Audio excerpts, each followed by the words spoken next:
I love it. I'm such a vampire. You are? I am not a vampire, but I love Thank vampires so much. I think it's one of the most interesting genres to get into, especially the tropes. And I guess as it pertains to Sinners, what I love is how musicality is featured in it and the hybridity of music, especially in Black culture. And I think what's interesting with what you've done in this film is how you've sampled other vampire stories in order to create your own sound. So cool. So, I'd love to start there. Man. Yeah. I could tell you, like, my influences, for sure. The biggest one is, like, Salem's Lot. The novel. I actually haven't seen the TV. I haven't seen the. It's Rob Lowe, right? I think he's in it. Oof, I haven't seen it. I've seen a clip of the kid at the window. Have you seen this? Yes. Okay. Yeah, I think I've seen the TV series. Okay, yeah. So I haven't seen it. But that book I read 10 years ago for the first time, and I got to it because I like Stephen King's writing. My favorite book of his is called On Writing. It's a book that's like partially an instruction manual on like how to write. You know. Oh, I read that last Yeah. year. It's amazing. It's a beautiful book. Oh my God. Yeah. It changed my life. Bringing Yeah. two ideas together. That's what I love. The idea of like a story is just two ideas that you're bringing together. That's fantastic. Yeah. Yeah. So he talked about. I was reading that book, and he talked about Salem's Lot in the book, and it like hit home for me how he talked about it because he said he was in New York, and he had he was with his wife Tabitha, and I work with my wife Zinzi, who produced this movie, and she's always the first person I pitch to before I make something. You know, like I'm always like, hey, what you think if this was like that, and she'll have a gut reaction. She'll say, I don't know about that, or you know, that's pretty cool, you know. And I learned that he does that, like with Tabitha, and he said, hey, he says to her, hey, what if I had a movie where Dracula comes to New York? I think he was reading Dracula at the time, and he was like, what if Dracula comes to New York? And she says, he'll probably get run over by a cab, you know. And then he's like, yeah, you're right, that wouldn't work. But then he said, oh, what if he went to a small town? Yeah. You know. And then she was like, yeah, maybe you got something then. Yeah. You know, and so he combined a book called Peyton's Place with Bram Stoker's Dracula, you know. And Peyton's Place is a book it's not supernatural, but it's a small community with some families that have like a lot of pathological issues and people being mistreated more than they maybe would give away on the surface. And so the book is kind of like excavating that as you read it, and you know, Salem's Lot is basically it's that for the first half, you know, and these people are being, you know, really fucked up to each other. You know what I'm saying? And a guy comes back to town. He comes back to his hometown, and you know, you learn about, you know, all these secrets and all these, you know, real life horrors that are happening in this town, and then about halfway through, Dracula shows up. You know what I mean? And he ends up exploiting the town's isolation, but also like how isolated the people are, how they live in their own worlds, and you know, it's a beautiful book. It's my favorite book of his, and I always wanted to make something like that. You know, so that concept and idea is the biggest influence, right? And so. I was also like researching, like it's a concept called the Auerbach. Auerbach. It's how I think it's pronounced, but it's an Irish right. term, and it's arguably the real Dracula. Yeah, because Bram Stoker obviously was an Irish journalist. Yeah, so there's a pretty grounded theory that his Dracula is the Auerbach, but he made it Eastern European. You know what I'm saying? So he took the Vlad. He kind of like took it to the Vlad and played it, but it was really an Irish story. Yeah. You know, about this master vampire who was like this nobleman who couldn't be killed or something like that. Yeah. So when I read that, and I knew I was making because the blues music came first, you know, before the Salem's Lot concept. But I was like, okay, isolation, blues music. I knew the cultures that contributed to blues music. You know, like the Delta blues is very obviously African, but it has influences from the other groups that were there, the Chinese American, the Irish American, the Choctaw. Yes. You know, like they influenced it. You know what I mean? Like, and so the film, I wanted to be a conversation between these cultures. And then studying it, I learned that, you know, like the opening, we talked about the firekeeper, the fili, the griot, that this concept exists in all of these cultures before they get to the States. Yeah. Choctaw, the States is their home. You know what I'm saying? But am I making sense? Yeah. Yeah. It's really interesting. I want to kind of like add on to what you're saying, because one of my biggest takeaways, again, about vampires as a concept, because I think Karl Marx often used like vampirism to explain capitalism, right?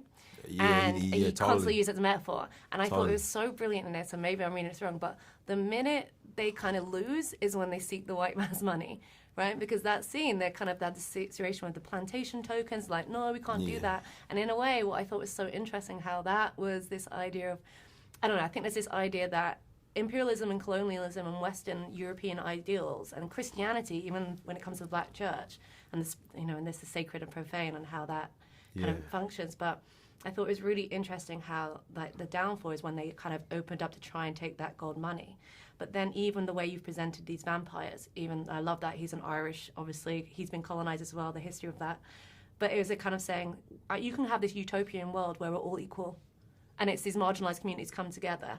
And so I kind of want to get into like that kind of element of it, because, you know, there's so many ways vampires represents, you know, Anne Rice's take on it, you know, all these things. Joel Gomez in the Gilda stories is like, unity is the best thing. You really sharp. But I gotta ask you something. Okay. What if the vampires didn't show up? What happens to those people? Well, exactly. It's like the same thing. It's humans and vampires aren't that different, right? Yeah. So it's kind of like, you know, the better the devil you know, but... Yeah, so, but I mean like that, like the reality is, for them, you know, everybody at that juke was gonna be dead anyway. Yeah. You know what I mean? Like that was fucked before they. Yeah. Before Stack and Mary decided to go out there and try to get that, like, you know, they were fucked essentially the moment that they bought the meal. So do you see that as like kind of the way it's presented, that actually, again, these systems, like these, what, you know, sorry, I'm just like very deep about this, but no, I understand. I just think it's really interesting, because I think so often vampires traditionally are very wealthy. They they don't give back. Whereas these are guys who are like, you know, apart from like Near Dark or like Lost Boys, you rarely see. I love those movies, by the way. But they're kind of impoverished vampires. So I'm I feel like you've got, I want to say it's like the first actual Marxist vampire movie, because it feels what you're trying to do there. And you know where I'm from? No, I'm from Auckland. Auckland, okay. Zinj. Fuck. Help. Yeah. I'm loving talking to you. Like, bro, I don't know how comfortable I feel. Quotes, like, dude. I know. Yeah.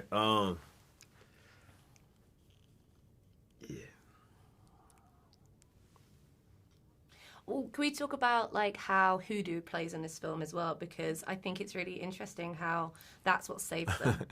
That's what saves them. This thing. I mean, we can talk about all of it. No, you just really astute. Am I getting it all right? Do I win? I mean, it's good me saying it, but I need you to say it. Well, I said it with the movie, so I can't like. I know David Lynch. The films are talking. No, but I can't double down. Like some of the stuff you're asking about, I can't like.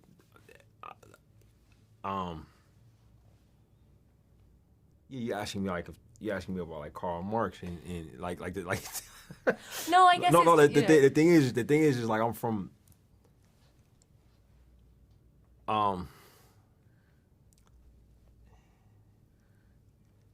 Yeah, no, you believe what you see. Like Yeah. you know, like it's all there for sure. Was there Yeah. any reason why you made him, like, again, having the hoodoo and the Christianity that's playing here, the black church, right? And this idea with, you know, so much of the greatest, like, blues artists who came out of the black church, right? Yes. But then that's sacred, but what they end up producing is quite profane. Yes. I'd love to, if you could talk to me a little about that. Oh, but also sacred. Yeah, Yeah, but yeah. well, who decides? What's the moral framework? Who decides what's profane and not? So I think it's interesting The with people, preach- people decide. I think you know what I'm saying. The people decide. Like the whole dichotomy of that. It was all about money.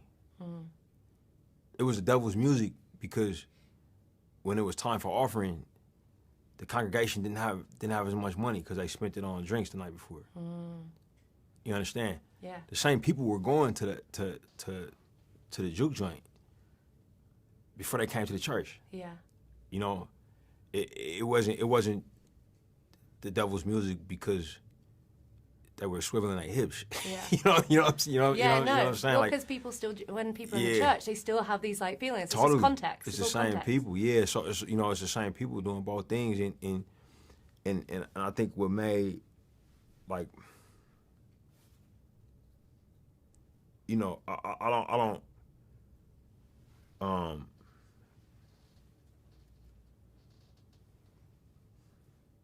in blues there's no mind, body, and metaphysical separation. In the church concept, there often is. The flesh is the enemy. You understand? Yeah. In blues, the flesh is a part of it. Yeah. You know, like I hurt. My back hurts when I pick cotton all day. My feet hurt. I'm hungry. I'm sexy. This I want this woman. She wants me. I want to move. You know, like you know. And do you see it also as like music being this like lifeblood, in that it's this like legacy that draws people from the beginning to end? That is the true, because I think that's what I'm trying to get in with like what I loved about the Hoodoo relevance is that's what saved them, not the cross, not the Lord's Prayer. Yeah. It's this thing where actually this paganism is what saves them, not like the construct. Yeah. I mean, yeah, like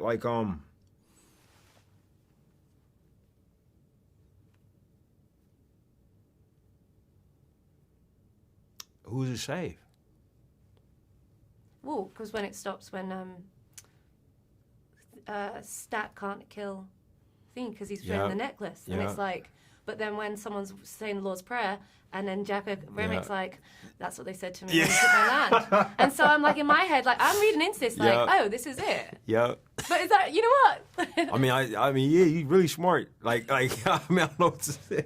Yeah, like, it's all there. Yeah, no, for sure. I'm thinking about these things when I'm making it, for sure. You know? I'm not trying to like do these things. It's just I think it's no, such I an know you're not. important piece of No. text. Like you just reading into it so well. I don't know what to add. You know what I'm I know, saying? but I can't just quote myself. I need you to. Do you know what I mean? I got you. What you want me to I say? guess give me something about like I guess what did this I guess my final thing is like what did like the vampire, this genre, I know you're kind of influenced, but what did that give you an arena for a genre with to kind of maybe disrupt maybe things that you've seen before, or recreate in a new place? What did it offer you to talk about the biggest things in the world? Right? Yeah, no, totally. I'm sorry. It's okay. Yeah. I'm just so enthusiastic, and I just No. It's not even your enthusiasm. You're just really smart. Yeah, like so. I don't know. You know, you watching it with a super keen eye, to the point that I don't like. But yeah, I can answer that. But that's also like not how I make things. You know what I'm saying? Like I'm not trying to like actively disrupt anything. You know what I'm saying? Like I'm trying to make something that feels true to me, that gives people like a good time at the movies. Isn't that disrupting? And maybe now, yeah, but also like but I do. I watch things like both as a consumer who just loves being there in cinema, but I also watch things like you do. Yeah. You know, so I want my work to work for both people. Yeah. Does that make sense? And it does. And Yes. but for me, I'm putting myself out there. I'm from literally the block where the Black Panthers were started. Yeah. It's all right. It's You know what I California, mean? and you shot Yeah, it, so- yeah. So when you bring up Marx, you know, you know,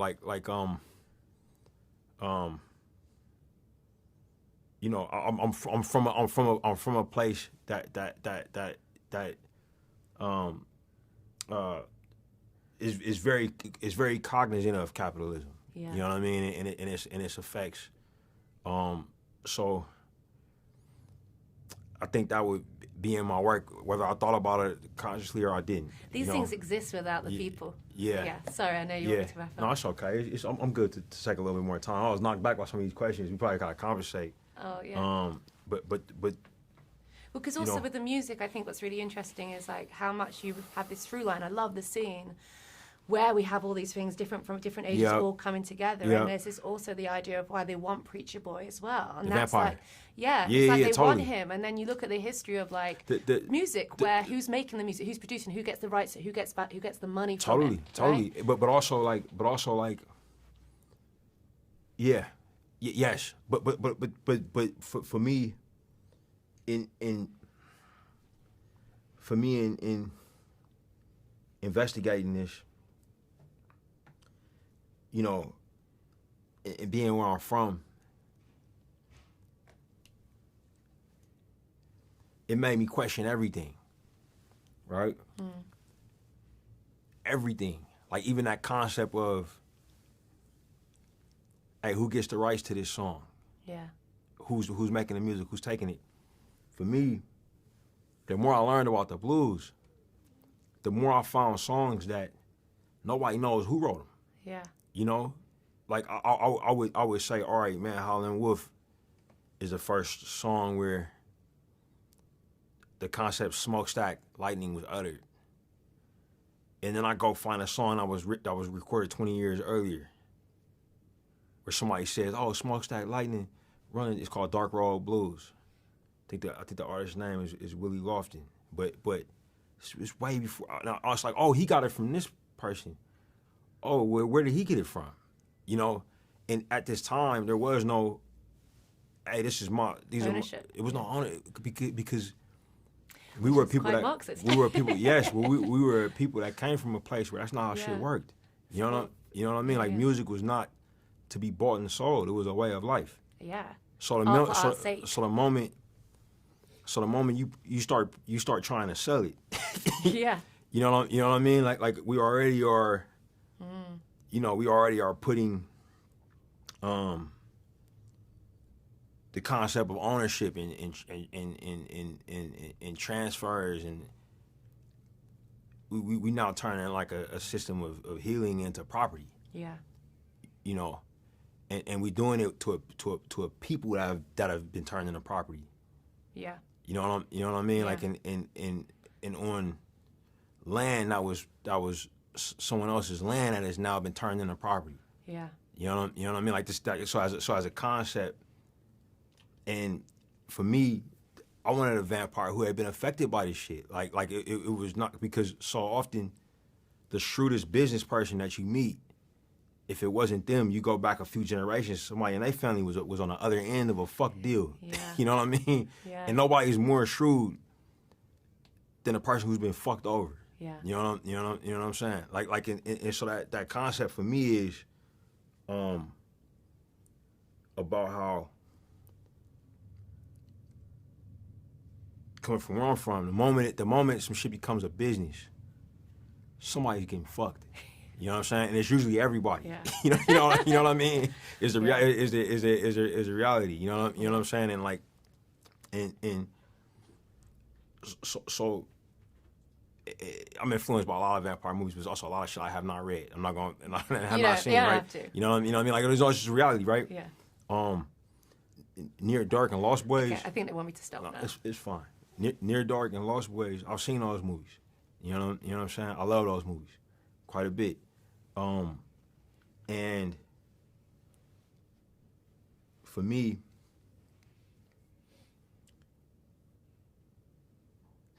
the concept of community is the thing that you know,